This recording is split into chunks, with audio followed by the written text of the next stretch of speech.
Hello guys! Welcome back to my channel. So for today's video, mag-share lang ako sa inyo ng napakasarap na mango sticky rice. So ayan guys, samahan niyo.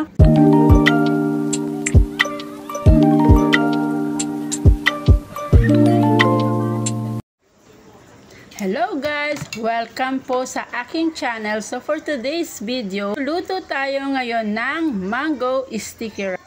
Meron din tayong isang pirasong mangga. Meron tayong coco mama gata. Meron din tayong, asin. So ayan, tara samahan nyo na kung mag-umpisa na tayong gumawa. Ayan, ready na ang ating sticky rice. Nababad na yan ng magdamag. So ayan, ipaplat lang natin sa malinis na tela. Rin natin ang ating mainit na tubig. Ayan, ayos lang natin siya para madali siyang maluto. Ayan na nga, ilalagay na natin siya sa steamer for 20 minutes. Tapos niyan, mag-ready na rin tayo sa ating gagawin na sauce. Sin tayo diyang cornstarch at white sugar. Madali lang pong gawin yan mga mare. Easy lang po. From Coco Mama Gata. Ayan.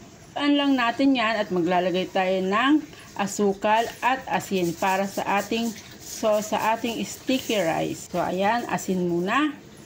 Ayan, imimix lang natin siya at pag naluto ng sticky rice, imimix natin at ilalagay natin ang ating in-steam na malagkit. Ayan na nga mga mare, lutong-luto na. Ang gandang tignan, no?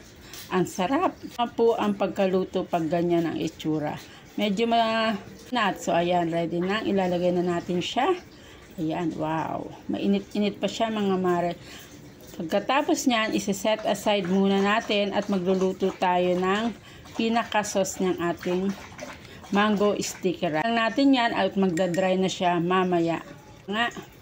Yan, set aside muna natin at mag-umpisa ulit tayo dito sa gagawin nating sauce. Hindi ko na hinugasan ng ating kawali. Wow.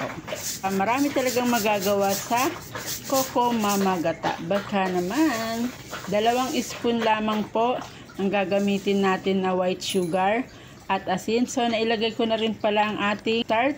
1 teaspoon lang po. So, ayan. Nagpi-plattings na po tayo ng, ayan, may sauce tayo. May mango, ayan. Rice, wow. I hope nag-enjoy po kayo sa aking video. Ayan. Maraming salamat po sa mga nanonood at nagtiwala sa aking channel. Ayan. Wow, ang sarap mga mare. Thank you for watching and magandang buhay.